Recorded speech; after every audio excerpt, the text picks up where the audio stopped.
చెప్పిన చెప్పండి. ప్రార్థన. ఓం ఆపామివామపావిశ్వామనాహుతి మపారాతుం దుర్విదద్రామగాయతః ఆరే దేవా ద్వేషో అస్మద్యుహోతనోరుణః శర్మ యశ్చతః స్వస్తయే. ఋగ్వేదం. ఓం సహనా భవతు సహనౌ భునక్తు సహ వీర్యం కరవావహై తేజస్వినావదీతమస్తు మా విద్విషావహై. ఋగ్వేద భావార్థము. ఓ విద్వాంసుల సద్వైద్యులారా, రోగోత్పాదక క్రిములను మా నుండి దూరం చేయుడు, యజ్ఞమున ఆహుతినివ్వకుండు ప్రవృత్తిని, దానం ఇవ్వకుండు ప్రవృత్తిని, పరోపకారం కొరకు తన నిస్వార్థ ధనమును త్యాగం చేయని ప్రవృత్తిని మా నుండి తొలగింపుడు, ద్వేషభావమును, వైరభావమును, దుష్ట ప్రవృత్తిని మరియు దుష్ట బుద్ధిని మా నుండి తొలగింపుడు, మా కళ్యాణం కొరకు మాకు సుఖమును ప్రసాదించుడు. ఓం శాంతి శాంతి శాంతి. నమస్తే. శ్రీభ్యో నమ. ఓకే అమ్మా. ఓం నమస్తే నమస్తే అండి. అండి అందరికి. నమస్తే. నమస్తే అండి. అందరికీ నమస్తే అండి. మనము సార్వధాతుక లకారాలు 5 అని చెప్పుకున్నాము. వాటి గురించి నిన్న వివరణ చెప్పుకున్నాము. అవి వర్తమానములో లట్ ప్రత్యయం, లకారాలన్నీ కూడా ప్రత్యయాలు అని చెప్పుకున్నాము. అందులో లకారం ఒక్కటే శేషిస్తుంది కాబట్టి దాన్ని లకారం అన్నాము. ఒకే అక్షరం శేషిస్తుంది, ఒకే అక్షరము ఉంటుంది కాబట్టి దాన్ని లకారము అన్నాము. ఏ ఒక్క అక్షరం ఉన్నా కూడా మనం ఏం చెప్తాము? కారం అని చెప్తాము దాంతో. అయితే వర్తమానములో ఈ లట్ ప్రత్యయాన్ని ఉపయోగిస్తాము అని చెప్పేసి చెప్పుకున్నాము. వర్తమానే లట్ అనే సూత్రం చేద్దాం. మరి వర్తమానం అంటే ఏంటి అంటే 12 గంటలు, 12 AM నుంచి తర్వాత 11:59 వరకు ఉన్న కాలమంతా కూడా వర్తమానము అని చెప్పుకున్నాము. తర్వాత వర్తమానం అంటే ఏంటి? మనం ఒక కార్యాన్ని మొదలుపెట్టి అది అయిపోయేంత వరకు వర్తమానమే. తర్వాత ఇప్పుడు చేస్తున్న పని అది కూడా వర్తమానమే అని చెప్పుకున్నాము. తర్వాత విధి నిమంత్రణామంత్రణాధీష్ట సంప్రశ్న ప్రార్థనేషు లింగ్ అని చెప్పుకున్నాము. అంటే ఈ లింగ్ ప్రత్యయం అనేది ఎప్పుడు ఉపయోగించాలి అంటే 6 సందర్భాలలో అని చెప్పుకున్నాము. ఒకటేమో విధి. విధి అంటే పెద్దవాళ్ళు చిన్నవాళ్ళకి ఈ పని చెయ్యు అని చెప్పడం. అయితే దానికి ఉదాహరణగా మనము సైనికుడు అంటే స్వామి సేవకుడికి చెప్తున్నాడు అనమాట, ఈ వస్త్రాన్ని శుభ్రం చెయ్యు అని. సో అలా చెప్పడము దాన్ని మనము విధిగా చెప్పుకున్నాము. అంటే ఆజ్ఞాపించడము. తర్వాత ప్రేరణ కలిగించడము కూడా విధిలోనే వస్తుంది అని చెప్పుకున్నాము. అవునా? తర్వాత నిమంత్రణ అంటే శ్రాద్ధ భోజనము మొదలైనటువంటి భోజనాలు చేసేప్పుడు ఏం చేస్తాము అంటే పిలుస్తామన్నమాట. దానికి అది ఎవరిని, మన వల్లను పిలిచే విధానాన్ని ఏమంటాం? అక్కడ నిమంత్రణ అంటాం. ఓకే. ఇహ శ్రాద్ధే భవాన్ భుంజీత అంటే ఏంటి? పిలిచి భోజనము తిను అని చెప్పేసి చెప్పడము, అది నిమంత్రణ. తర్వాత ఆమంత్రణ. తప్పక రావాలి అని కదా. అంతే అండి, తప్పక రావాలని చెప్పడం అనమాట. అదే. తర్వాత ఆమంత్రణ అంటే మన ఇష్టం అన్నమాట. అంటే పిలిచే వాళ్ళు పిలుస్తారు, వెళ్ళే వాళ్ళది ఇష్టం పైన ఆధారపడి ఉంటుంది. సో నిమంత్రణకి ఉదాహరణగా శ్రాద్ధే భవాన్ భుంజీత అని చెప్పేసి చెప్పుకున్నాము. తర్వాత ఆమంత్రణములో మీరు వస్తే రావచ్చు, అంటే మనం పిలవడం అయితే మన బాధ్యతగా పిలుస్తాము. వాళ్ళు వచ్చేది ఉంటే వస్తారు, లేదంటే లేదనమాట. సో దానికి భవాన్ భుంజీత సేమ్ అంతే చెప్తున్నాము. కానీ మీరు తినండి అంటున్నాము, కానీ తింటారా లేదా అనేది మీ ఇష్టం అనమాట. అలాగా. తర్వాత అధీష్ట. అధీష్ట అంటే సత్కారపూర్వక వ్యాపారము అని చెప్పుకున్నాము. అంటే గురువు దగ్గరికి వెళ్ళి ఆ, మా బాలుడికి విద్యను చెప్పండి అని చెప్తున్నాము.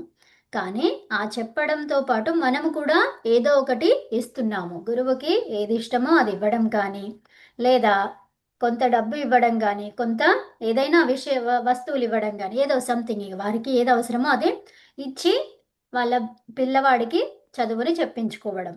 ఇది సత్కారపూర్వక వ్యాపారం. దానికి ఉదాహరణగా ఏమన్నాము, భవాన్ మానవకం అధ్యాపయేద్ అని చెప్పేసి చెప్పుకున్నాము. అధ్యాపయేత్ ఆర్ అధ్యాపయేద్. తర్వాత సంప్రశ్న. సంప్రశ్న అంటే ఈ విధంగా నేను కార్యాన్ని చెయ్యనా, నాకు చెయ్యొచ్చా, నాలో కెపాసిటీ ఉందా అని చెప్పేసి అడగడం అనమాట. పర్మిషన్ తీసుకోవడం ప్రశ్న. సో మరి పర్మిషన్ తీసుకునేది ఎక్కడ ఉంటుంది? నేను చెయ్యనా, నేను చెయ్యొచ్చా, నన్ను చేయమంటారా అనేది లోట్లకారంలో మనకి కనిపిస్తుంది. సో అలాంటి ఉత్తమ పురుషం. అవునండి. సో అలాంటి అర్థాలనిచ్చేది సంప్రశ్న అని చెప్పుకున్నాము. దీనికి ఉదాహరణగా కిం ను ఖలు భోహో వ్యాకరణమధీయ అని చెప్పుకున్నాము. అంటే వ్యాకరణాన్ని నేను చదవనా? ఓకే, వ్యాకరణం అధీయ. తర్వాత ప్రార్థన. ఈ ప్రార్థనలో యాంచా అని చెప్పుకున్నాము. అంటే అడగటము. అడగటము దాన్ని మరి ఎలా అడగాలి? భవాన్ మే అన్నం దద్యాత్. భవాన్ మే అన్నం దద్యాత్. భవాన్ అంటే మీరు నాకు అన్నాన్ని ఇవ్వండి అని చెప్పేసి అడుగుతున్నాం అనమాట అక్కడ. ఓకేనా? సో ఇవన్నిటినీ, ఈ ఆరింటిని ఏమంటాము? ప్రవర్తన. ప్రవర్తన అంటాం. ఈ 6 భేదాలను ఏమంటామండి? ప్రవర్తన అంటామని చెప్పేసి చెప్పుకున్నాము. ఈ లింగ్ లకారాన్ని ఈ విధంగా మనము అర్థం చేసుకోవాలి. మళ్ళీ తర్వాత వర్తమానే లట్ అయిపోయింది. విధిలింగు గురించి మనం చెప్పేసుకున్నాము. ఇప్పుడు లోట్. లోట్ అనేది ఏం చెప్తుంది అంటే, విధిలింగుకి ఏవైతే అర్థాలు చెప్పామో అదే విధంగా లోట్ లకారం కూడా ప్రయోగించబడుతుంది. లోట్ ప్రత్యయాన్ని కూడా అదే విధంగా ఏమన్నాము, ప్రయోగము చెయ్యబడుతుంది అని చెప్పేసి చెప్పుకున్నాము. దానికి ఉదాహరణగా భవతో మంగళం భవతు అన్నాము. అంటే భవతః మీకు మంగళం అవ్వాలి అని చెప్తున్నాం. సో అది ఏ విధంగా దేని కిందికి వస్తుంది? మరి ఈ 6 ప్రవర్తనలు ఉన్నాయి కదా. సో ఈ 6 ప్రవర్తనల్లో దేని కిందికి వస్తుంది అంటే విధి. ఆ విధిలో ప్రేరణ, ప్రేరేపించడం కూడా విధిలోని ఒక భాగమే అని చెప్పేసి చెప్పుకున్నాము. తర్వాత లింగర్థే లేట్. లింగర్థే అంటే లింగ్ లకారము. ఏదైతే విధిలింగులో మనం ఏవైతే చెప్పుకున్నామో అవన్నీ కూడా లేటులో కూడా ఉంటాయి. అవే అర్థాలు అని చెప్పేసి చెప్పుకున్నాము. అది వేద విషయంలో మాత్రమే ఈ లేట్ని ఉపయోగిస్తాము అని చెప్పేసి చెప్పుకున్నాము. తర్వాత ఉపసంవాదాశంకయోశ్చ అని చెప్పేసి ఒక సూత్రం ద్వారా మనము ఉపసంవాదం అంటే ఏంటి, ఆశంక అంటే ఏంటి అని చెప్పేసి వాటికి అర్థాలు చెప్పుకొని ఈ లేట్లో ఈ విధంగా ఉపయోగిస్తామని చెప్పేసి చెప్పుకున్నాము. అది ఉపసంవాదం అంటే పరస్పర వ్యవహారము.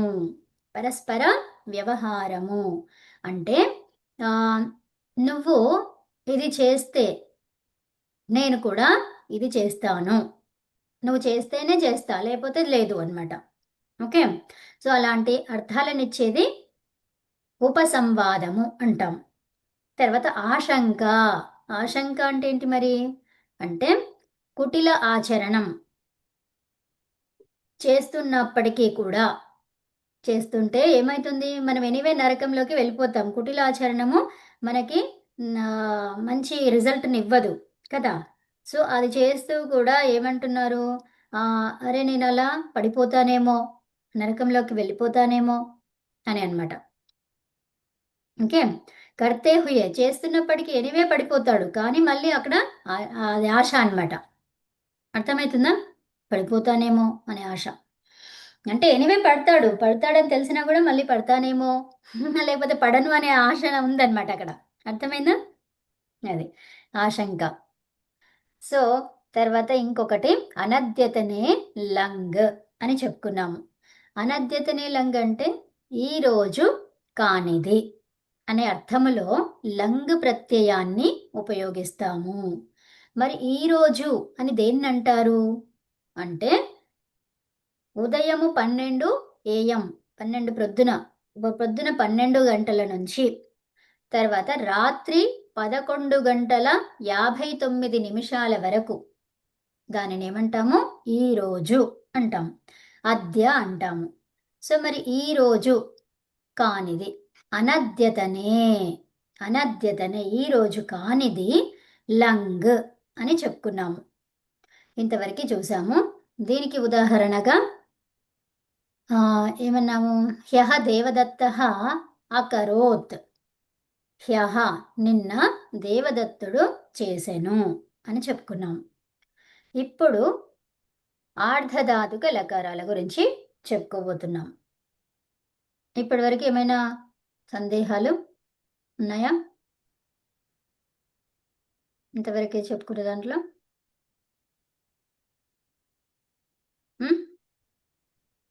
ఏమీ లేవా? సరే, అయితే ఇప్పుడు నేను మీకు అది షేర్ చేస్తాను.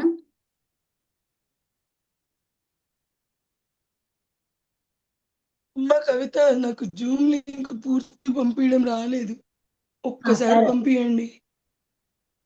పర్వాలేదండి. ఇప్పుడు అవసరం లేదు కదా.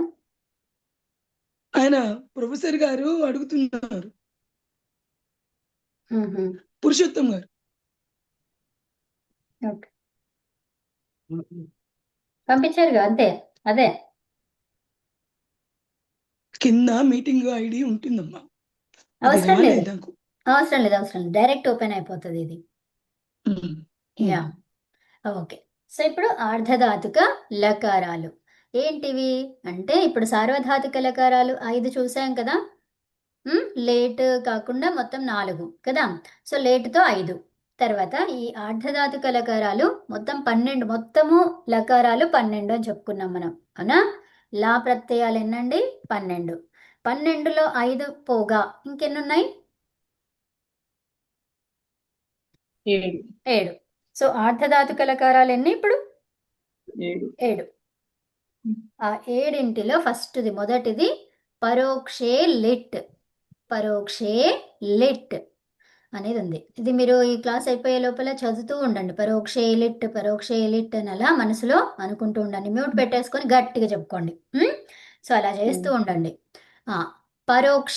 పరోక్ష కా అర్థ హోతా హై అక్ష్ణః పరః. అంటే మన కంటికి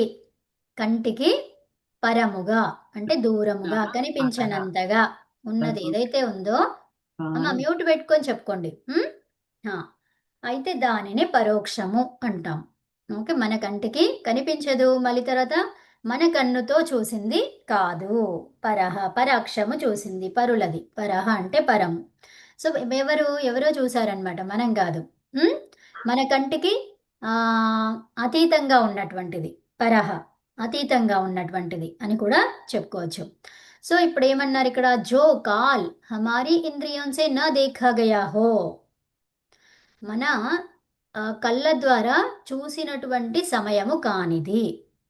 అంటే కాలము అంటే ఏంటి? సమయం కదా.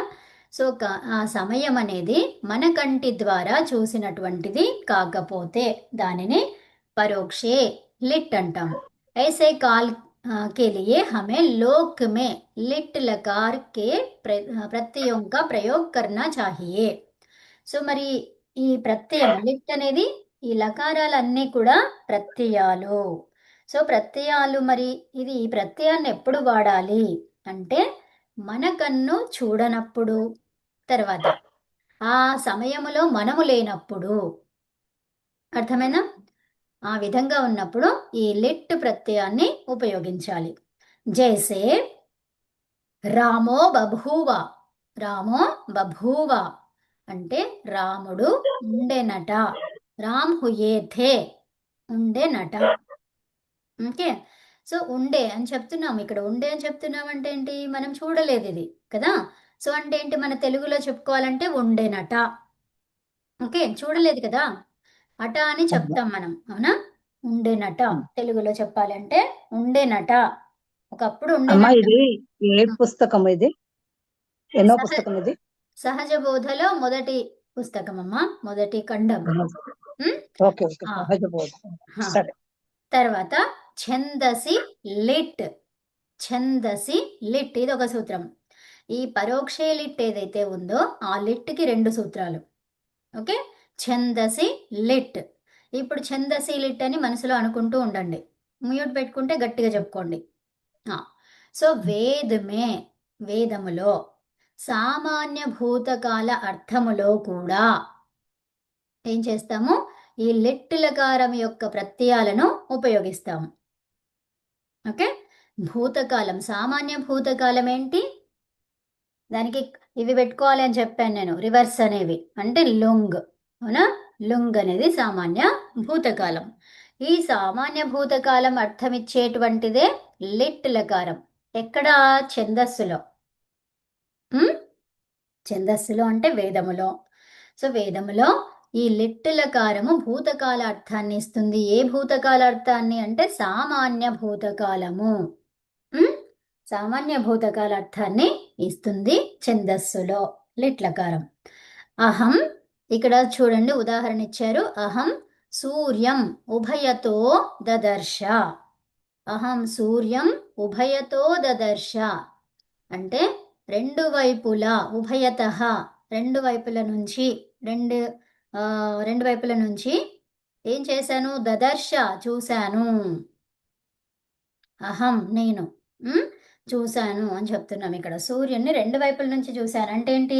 ఈస్ట్ నుంచి వెస్ట్ నుంచి, లేకపోతే ఇండియా నుంచి, లేదంటే అమెరికా నుంచి, అలాగా రెండు వైపుల నుంచి చూశాను. ఇంతకుముందు అక్కడ ఉన్నప్పుడు అక్కడి నుంచి చూశాను, ఇప్పుడు ఇక్కడ ఉన్నప్పుడు ఇక్కడ నుంచి చూస్తున్నాను. సో అట్లాగా దదర్శ. అహం ద్యావా పృథివీ ఆతతానా. అహం నేను ద్యావా పృథివీ. పృథివీ అంటే ఏంటి? భూమి. మరి పృథివీకి భిన్నంగా ఉన్నది ఏంటిది? ద్యావా అంటే ఆకాశము. ఆకాశము ద్యులోకము. ద్యులోకము దేవ అంటే అవునండి. సో ద్యులోకము తర్వాత పృథివీ ఈ రెండింటిని ద్యులోకం. ఏంటి? ఆతతానా వ్యాపించి ఉన్నాను. ఓకే. అహం నేను వ్యాపించి ఉన్నాను. ఎవరు? అది వ్యాపించి ఉన్నది ఎవరండి? ద్యులోకములో పృథివీలోకంలో అంతటా. ఇక్కడ ఈ ద్యావా పృథివీ అనేది మనకి వేద మంత్రాలలో వస్తూ ఉంటుంది. సో అతను పరమాత్ముడు. వ్యాపించి ఉన్నాడు. ఎవరు? పరమాత్ముడు. ఓకే. నెక్స్ట్ అనద్యతనే లుట్. అనద్యతనే ఇక్కడ అద్య కానిది. అద్య అంటే మనం డెఫినేషన్ ఏంటో చెప్పుకున్నాము. ఏమని? 12 గంటల ఉదయం 12 గంటల నుంచి రాత్రి 11:59 వరకు అద్య. ఈ అద్య కానిది అనద్య. సో అనద్యతనే లుట్. ఇది భవిష్యత్తు కాలానికి సంబంధించింది. సో ఈరోజు అనద్యతనే కానిది భవిష్యత్తు కాలం. ఈరోజు కాని ఏంటి మరి? భవిష్యత్తు కాలము లుట్. సో ऊपर जो अनद्यतन काल बतलाया गया है. అనద్యతన కాలం అంటే ఏంటో చెప్పడం జరిగింది పైన ఇక్కడ కదా. ఏంటి? 12 గంటల నుంచి 12 AM నుంచి 11:59 PM వరకు అవునా ఆ కాలము. సో ऐसे अनद्यतना भविष्यत काल में लुट लकार के प्रत्यय लगाए जाते हैं. అంటే ఏం చెప్తున్నారు? 12 AM నుండి 11:59 PM ఇంతవరకు ఉన్నది ఈరోజు. ఈరోజు కానిది. ఈరోజు కాని ఎప్పటి? వచ్చేటువంటిది. ఓకే. భవిష్యత్తు అంటే ఏంటి? రేపు ఎల్లుండి అలాగా. సో ఈరోజు కాని రేపు ఎల్లుండి ఆ తర్వాత ఇంకెప్పుడైనా. సో ఈరోజు కాని అనేది గుర్తుపెట్టుకోవాలి అంతే. ఈరోజు కాని భవిష్యత్తు కాలాన్ని ఎలా ఉపయోగిస్తారు? ఎక్కడ ఉపయోగిస్తారు? లొట్టులో ఉపయోగిస్తారు. మరి ఈ రోజైతే దీనికి రివర్స్ చేయండి. ఏమైంది అది? రివర్స్ చేయండి ఉకారాన్ని. లిట్. రైట్. ఓకే, సో అదనమాట. లుట్ లిట్. లుట్ అనేది ఈరోజు భవిష్యత్ అదే ఈరోజు కాని భవిష్యత్తు కాలము. రిట్ అనేది ఈ రోజటి భవిష్యత్తు కాలము. ఓకేనా? సో జైసే దేవదత్త శ్వః కర్త, రేపు చేస్తాడు. కర్త అంటే ఏంటి? చేస్తాడు. కర్త కర్మ క్రియ అది కాదు ఇక్కడ. సో కర్త అంటే ఏంటి? చేసేవాడు అని కూడా వస్తుంది కదా. కానీ ఇక్కడ ఏంటి? దేవదత్త శ్వః కర్త, రేపు చేస్తాడు. ఇది లుట్లకారం యొక్క రూపం అన్నమాట. కర్త, కర్తారౌ, కర్తారః కదా. సో అట్లాగా. సో అలాగే కర్త అంటే మనకి చేసేవాడు అని కూడా వస్తుంది కదా. కానీ చేసేవాడు అనే అర్థం కాదు ఇక్కడ. ఏం తీసుకోవాలి? చేస్తాడు, రేపు చేస్తాడు. ఓకే, రేపు కాదు, ఎప్పుడో చేస్తాడు, ఈ రోజు అయితే కాదు, ఈ రోజు చేయడు. ఓకేనా? అనద్యతన భవిష్యత్ అన్నాము, అవునా? భవిష్యత్తులో చేస్తాడు. కానీ ఇక్కడ ఏమన్నారు? శ్వః కర్త, రేపు చేస్తాడు. ఇక్కడ ఖచ్చితంగా ఇచ్చేశారు ఇక్కడ, అవునా? రేపు చేస్తాడు అని చెప్పారు. తర్వాత శ్వో భోక్త, శ్వః భోక్త, రేపు తింటాడు. సో దేవదత్త కల్ కరేగా, కల్ ఖాయేగా అది. ఓకేనా? భోక్త రేపు చదువుతాడు. ఏమంటారు? అమ్మా కర్త, లుట్ అంటే భోక్త. అలాగా హస్ ఏమైంది? హసిత, పఠ్ పఠిత, లిఖ్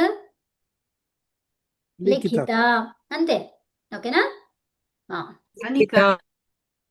తా పెట్టుకుంటూ వెళ్ళాలి అంతే అమ్మా. దానికి గుణం అమ్మా ఈ కాదు. కాలాల గురించి ఇంకొంచెం వివరంగా చెప్తారా మళ్ళీ? ఏదమ్మా? ఈ కాలాల గురించి. ఓకే, సో ఏది ఏ కాలం కావాలమ్మా ఇప్పుడు మీకు? ఇప్పుడు ఇప్పుడు అద్యతన అంటే 12 AM నుంచి 11:59 PM వరకు అద్యతన అంటున్నారు. అవునమ్మా. ఇప్పుడు ఈ అద్యతన మనం దేంట్లో చెప్పుకుంటున్నాము? ఇవాళ అద్యతన అంటే ఈ రోజు కదా. సో ఈ రోజు కానీ, ఈ రోజు కానీ రెండు ఉన్నాయి. భూతము ఉంది, భవిష్యత్తు ఉంది. భవిష్యత్తు. సో ఇప్పుడు లుట్ అనేది దేనికి సంబంధించింది? భవిష్యత్తుకి. లుట్ భవిష్యత్తు. లుట్ లుట్ లిట్ కాదు, లుట్. ఈ భవిష్యత్తు అంటే ఈ రోజు కానీ భవిష్యత్తు అంటే ఏంటి? రేపు వచ్చే భవిష్యత్తు. మరి రేపు అంటే ఎన్ని గంటలు? మళ్ళీ 11:59 PM ఆన్వర్డ్స్ అనుకోవాలా? అట్లా కాదు, ఇది ఏదైతే కాలం ఉందో ఇదే కాలం ఉంటది. ప్రతిరోజు కాలం ఉండేది ఇంతే. అర్థమైందమ్మా? అదే 12 AM to 11:59 PM అద్యతన టైం. అవును. ఇది కానీ రేపటిది. రేపు కూడా ఏముంటది? ఇదే ఉంటది, ఇంతే ఉంటది. కాలం అంతా ఇంతే అమ్మా. ఓకేనా? నాకు అర్థం కాలేదు. ఇప్పుడు రాత్రి 12 నుంచి మధ్యాహ్నం 12 లోపు 11:59 వరకు అద్యతన అంటున్నాము. అంటే ఈ అద్యతన కానిది అనద్యతన. ఒక్క నిమిషం ఆగండి. ఫస్ట్ మీకు అద్య అంటే అర్థం కావాలి, వినండి.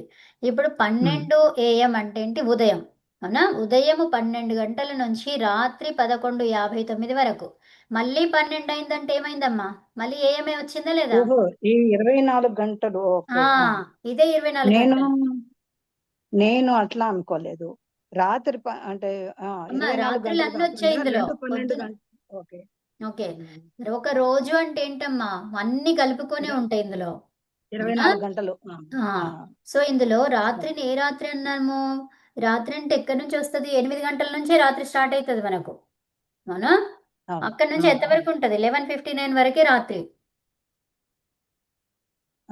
తర్వాత అయిందంటే ఉదయం 12 అవుతుందంటే. మరి దాన్ని ఏమంటాము? ఏమంటాం దాన్ని?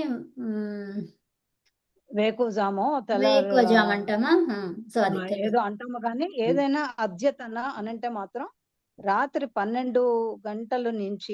మరి రాత్రి 12 కాదు, 12 AM నుంచి. అద్య అంటే స్టార్ట్ అయిన రోజు చూస్తాం కానీ రాత్రి నుంచి చెప్పమమ్మా. 12 AM నుంచి. 12 AM అంటే ఏమిటి? అర్ధరాత్రి అంటామా? 12 గంటల. ఒక ఒక్క నిమిషం అమ్మా వినండి. 12 AM అంటే ఉదయం. AM అంటే ఉదయం కదా. అంటే మధ్యాహ్నం 12 అనుకోవాలా? మధ్యాహ్నం కాదమ్మా, మిడ్ నైట్. మధ్యాహ్నం మరి అదే నేను PM అర్ధరాత్రి అయిపోతుంది. అంటే మిడ్ నైటే కదా మరి. అదే మనము మిడ్ నైట్ని ఏమంటాం దీంట్లో, అర్ధరాత్రి అంటాం కదా. సో అదే అన్నమాట, అది అవును, ఉదయం. అదే అంటున్నా. అదే ఉదయం. అదే ఉమ్. అక్కడి నుంచి ఉదయం మళ్ళీ అంటే మరునాటి ఆ ఆ రోజుకి క్షణం స్టార్ట్ అయిన గతం రోజు వరకు. అది. ఆ, ఆ అమ్మా రోజు ఒక రోజులో నేను ఎట్లా చెప్పాలంటే సూర్యోదయం తోటి కాదు, రాత్రి సమయం 12 కాగానే ఉమ్, 11:59 కాగానే నెక్స్ట్ ఏం ప్రారంభం అవుతుంది. అదే ఇది నేను అదే చెప్తున్నాను. ఇదే దినమమ్మా. దినము అంటే ఏంటి, ఒక రోజు అంటే ఏంటి, 12 AM నుంచి 11:59 PM వరకు ఉండేది దినము. ఓకే, అర్థమైంది. అది ఒక రోజు. ఆ ఓకే. రోజు అద్య అంటే ఈ రోజులో ఇక్కడ నుంచి ఇంతవరకులో ఉన్నారు మీరు. సో ఈ రోజు కానీ భవిష్యత్ అంటే మళ్ళా రేపు కూడా సేమ్ ఇదే ఉంటది, ఎల్లుండి ఇదే ఉంటది, ఎన్ని సంవత్సరాలకైనా ఇంతే ఉంటది. టైం సో ఇదే ఉంటుంది. అయితే అది ఇవాళ కానిది. కరెక్ట్. ఇవాళటి కానీ రెండు ఉన్నాయని చెప్పాం, భూతమని భవిష్యత్ అదే అని. మరి భూతం ఉంది, లుట్టేం భవిష్యత్తు ఉంది. చెప్పుకుంటారు, హ్మ్? లుట్టేం చెప్పుకుంటారు, ఈరోజు కానీ భవిష్యత్తు. సో అప్పుడు ఎటు ఈ రోజు వెళ్తారు, కాని పైకి భవిష్యత్తు. వెళ్తారు నెక్స్ట్ డేకి. అవును, నెక్స్ట్ డే. భూతం అంటే ఏమైంది, దానికి ప్రీవియస్. ప్రీవియస్ డే అయింది. అది ఓకేనా. ఓకే. ఓకే. తర్వాత ఏమన్నాం ఇంకా, లిట్ శేషేచ. ఇప్పుడు శేషంలో భవిష్యత్తు కాలాలు ఎన్నున్నాయి, ఈ రోజటి భవిష్యత్తు కాలము ఇంకా అది అయిపోయింది. ఈరోజు ఈరోజు కానిదేదో చెప్పారు, ఈరోజు కానిదేదో చెప్పిన తర్వాత ఇంకా మిగిలిందేంటి, ఈ రోజటిది. అవునా, ఈ రోజటిది శేషము. శేషంలో వచ్చింది ఎవరు, ఈ రోజటిది. భవిష్యత్తు. సో రెట్ శేషేచ, వింటూ ఉండండి. రెట్ శేషేచ అనేది సూత్రం. ఇది మనసులో అనుకుంటూ ఉండండి, గట్టిగా అనుకుంటూ ఉండండి, మ్యూట్ పెట్టుకొని. రెట్ శేషేచ. షే షే కొంచెం ప్రొనౌన్సియేషన్లో డిఫరెంట్ ఉండాలి, రెండు శేషే అని ఇట్లా చెప్పొద్దు. షే షేచ. సో అనుకుంటూ ఉండండి, కరెక్ట్గా అనుకుంటూ ఉండండి. తర్వాత సో ఇదేంటి, పరంతు యది ఇస్ కాల్ మే అద్యతన కాల్ మిల్ జాయే. ఈ కాలములో అంటే ఈ సమయములో అద్యతన ఈ రోజటి కాలము కలిసి ఉన్నట్టయితే, తో ऐसे व्यामिश्र काल में लुट लकार के प्रत्ययों का प्रयोग नहीं होगा. అంటే ఈ రోజు అని చెప్పుకుంటూ ఉంటుంటే ఈ రోజులో భవిష్యత్తు ఉంటుంది. ఎప్పుడు, ఇప్పుడు నేనున్నాను, నాకు ఇప్పుడు 5:30 అవుతుంది. అయితే 5:30కి ముందు 5:31, 32, 34 నుంచి 11:59 వరకు జరిగే కాలమంతా కూడా భవిష్యత్తు కాలం. అది ఈ రోజటి భవిష్యత్తు ఈ రోజు కాలము. భవిష్యత్తు. సో మీరున్నారు, మీకు 4 అవుతుంది. సో 4 నుంచి మీకు ఎంతవరకు, 4 PM నుంచి మీకు 11:59. 11:59 వరకు ఈ రోజటి భవిష్యత్తు కాలము. ఆ భవిష్యత్తు కాలాన్ని ఎలా సూచించాలి, ఏ ప్రత్యయం తీసుకురావాలి, అది చెప్పాలి అంటే రెట్ రెట్ ప్రత్యయాన్ని తీసుకురావాలి. దాన్ని సూత్రంలో ఎలా చెప్పారు మరి, రెట్ శేషేచ. ఓకేనా, అర్థమైందా అండి. అర్థమైందండి. తర్వాత సో దానికి ఉదాహరణగా ఏం చెప్పుకున్నాము, జైసే అద్య శ్వో వా భవిష్యతి అంటే ఏంటి, ఈరోజో రేపో అవుతుంది. ఓకే, ఈరోజో రేపో అవుతుంది అన్నారు ఇక్కడ. అంటే ఈరోజో రేపో అంటే ఏంటిది, ఏం తీసుకోవాలి మరి ఇక్కడ, ఈరోజో రేపో అవుతుంది, ఇక్కడ కండిషన్ వచ్చింది. అవునా, ఇలాంటి కండిషన్ వస్తే కూడా ఏం చెప్పాలి, ఇక్కడ ఏమన్నారు, व्यामिश्रित काल व्यामिश्र काल में लुट लकार के प्रत्ययों का प्रयोग होगा नहीं होगा. ఏమన్నారు, వ్యామిశ్ర అంటే ఏంటిది, రెండు కలిసి ఉన్నప్పుడు. అవునా, రెండు కలిసి ఉన్నప్పుడు ఏం చేయాలంట, ఈ లొట్టు లకారం యొక్క ప్రయోగం అనేది జరగదు. మరి ఏది జరుగుతుంది, రెట్టు లకారం జరుగుతుంది. ఓకే, మనకి ఈ సందిగ్ధత ఉన్నప్పుడు ఏ లకారము? అద్య, ఈ రోజటి భవిష్యత్తు కాలముని ఉపయోగించడం జరుగుతుంది. ఓకే, ఈ శేషములోనే అన్నీ వస్తాయన్నమాట. ఇప్పుడు దీని గురించి చెప్పలేదు కాబట్టి శేషంలో వచ్చేసింది. శేషం ఏంటి మరి? రెట్, ఈ రోజటిది. అవునా? సో ఇక్కడ ఏం చెప్పారు? ఇది స్పష్టతగా చెప్పారు. అనద్యతన భవిష్యత్ కాలము అన్నారు అందులో, లుట్. అవునా? ఇంకా కండిషన్లు కానీ ఈ రోజటిది కానీ జరిగింది అంటే ఎక్కడికి వస్తుంది? శేషంలోకి వచ్చేస్తుంది. అర్థమైందా? ఈ రోజో రేపో వస్తాను నేను అని చెప్పాము. సో అంటే ఏమైంది? ఈ రోజు అయితే కలిసి ఉన్నది, ఈ రోజో రేపో అనేది ఇందులో లేదు. ఈ రోజు కానిదే భవిష్యత్, ఈ లుట్ అని చెప్పుకున్నాం మనం. అవునా? ఈ రోజు కాని భవిష్యత్తు కాలాన్ని లుట్ అన్నాము. మరి ఇక్కడ ఈ రోజో రేపో అన్నాము, అది ఎక్కడ వస్తుంది? శేషములో. తర్వాత ఈ రోజు అన్నాము, శేషములో. అర్థమైందా? అదనమాట. ఆజ్య కల్ హోగా, అద్య శ్వో వా అంటే అద్య శ్వః వా భవిష్యతి అంటే ఈ రోజో రేపో అవుతుంది. అతః जानिए कि सामान्य भविष्यत काल में लृट लकार का प्रयोग किया जाता है. అదే సామాన్య భవిష్యత్ కాలము. సామాన్య భవిష్యత్ కాలము ఒకటి, సామాన్య భూతకాలము ఒకటి. అదేంటది? సామాన్య భూతకాలము లొంగ్, దానికి రివర్స్ అని చెప్పాను. అవునా? గకారంతో రెట్ లొంగ్, ఇవి రెండు సామాన్యాలు. ఇదేమో సామాన్య భూతకాలము, ఇదేమో సామాన్య భవిష్యత్ కాలము. ఓకేనా? అవి రెండు కూడా అద్య, అద్యతన. ఈ సామాన్యం అంటే ఇది అద్యతన. అద్యతన భవిష్యత్తు, అద్యతన భూతకాలములు ఏవైతే ఉన్నాయో అవే సామాన్య. ఈ సామాన్యాలు దేంట్లో వచ్చేస్తాయి? శేషములో. దేంట్లో వస్తాయండి? శేషములో. శేషంలో. శేషం అంటే ఏంటి మరి? ఏదైతే చెప్పలేదో, స్పష్టంగా ఏదైతే చెప్పారో అది పోగా మిగిలినదంతా కూడా శేషము. ఓకేనా? సో ఇప్పుడు రెట్టులో ఏమేమి వచ్చాయి? రేపటి, ఈ రోజటి భవిష్యత్ కాలము, తర్వాత ఇంకోటి ఏంటి? వ్యామిశ్రిత కాలము. ఏమనాలి? వ్యామిశ్రిత కాలము. సో వ్యామిశ్రిత కాలం అంటే ఏంటి? ఈ రోజో రేపో రెండు కలిపి చెప్పినప్పుడు. సో అది ఓకేనా? తర్వాత ఆశిషి లింగు లోటౌ. ఏమన్నారు? ఆశిషి లింగు లోటౌ, ఇది సూత్రం. ఆశిషి లింగు లోటౌ అని అనుకుంటూ ఉండండి మనసులో, లేకపోతే మ్యూట్ పెట్టుకుంటే గట్టిగా. ఆశీహి అర్థం ఏంటో మనం చెప్పుకున్నాం. ఏమని? అప్రాప్తకో పానేకి ఇచ్ఛా, నాకి ఆశీర్వాద్ దేనా. ఆశీర్వాదము ఇవ్వడము కాదు. ఆశిషి అంటే ఏంటి? అప్రాప్త వస్తువు పైన కోరిక. అప్రాప్తం అంటే ఏంటి? అది ప్రాప్తించదు, మనకి ప్రాప్తించే యోగము లేదు, కానీ దానిపైన మనకి కోరిక ఉన్నది. సో అప్పుడు ఏ అర్థాన్ని తీసుకోవాలి? ఆశిషి అనే అర్థాన్ని, ఆశి అనేది తీసుకోవాలన్నమాట. ఈ శబ్దాన్ని తీసుకోవాలి. ఆశి అనే శబ్దాన్ని ఎప్పుడు తీసుకోవాలి? ఇలాంటి అర్థము వస్తున్నప్పుడు. మనకి ఒక వస్తువు పైన ఇష్టం ఉన్నది, ఒకటి చెయ్యాలి, కొండలు ఎక్కాలి, కానీ మన శరీరం సహకరించదు. ఎందుకంటే ఏజ్ ఎక్కువైపోయింది, 150 సంవత్సరాలు అయ్యింది.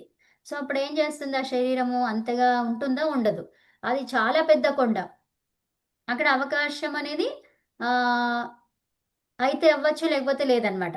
అలాగా మీరు ప్రతిరోజు చేస్తున్నారు యోగా సాధన, యమనియమాల సాధన, ప్రతిరోజు అష్టాంగ యోగం చేస్తున్నారు మీరు. 300 సంవత్సరాల వరకు మన వయస్సు, 300 నుంచి 400 వరకు వయస్సు. సో ఇప్పుడు మనం 150లోనే ఉన్నాము, ఖచ్చితంగా చేయగలం. అవునా? చేయగలమా లేదా? ఎప్పుడు? యోగ సాధన ప్రతినిత్యము చేస్తున్నప్పుడు ఖచ్చితం అక్కడ. అవునా? ఇప్పుడు 100 అనుకుంటే 50లో చేయగలం. అవునా? సో ఎప్పుడు? ఆరోగ్యవంతులమైనప్పుడు. ఆరోగ్యవంతులం కాకపోతే 30 వరకే, 20 వరకే కదా. సో అలా అనమాట. అదే ఇంకా ఆరోగ్యం, మన ఆరోగ్య పరిస్థితి ఎంతవరకు ఉంది ఏంటి అనేది ఎవరికి వాళ్ళకి తెలుస్తుంది కదా. సో అట్లా అంటే అక్కడ సిద్ధించదు నాకు. ఇప్పుడు ఇసుక ఉంది, ఇసుకలో నూనె తీయడం అని సాధ్యం కాదు అది. కానీ ఏమన్నారు, అప్రాప్తుకో పానేకి ఇచ్ఛా, నాకు నూనె తీయాలని ఇష్టం ఉన్నది ఇప్పుడు. సో అప్పుడు నేనేం చేయాలి, ఈ ఆశిషి అర్థాన్ని తీసుకురావాలి. అర్థమేనా? మరి ఆ అర్థాన్ని తీసుకురావాలంటే దాని రూపం ఎలా ఉంటుంది అది తెలుసుకోవాలి. ఓకే, సో అదనమాట. అప్పుడు మనము ఆ అర్థాన్ని ఉపయోగించే సమయంలో, అలాంటిది కావాలని కోరుకునే సమయంలో ఈ ఈ ఆశిషి అనే పదాన్ని ఉపయోగిస్తామన్నమాట, ఈ అర్థాలు వచ్చినప్పుడు.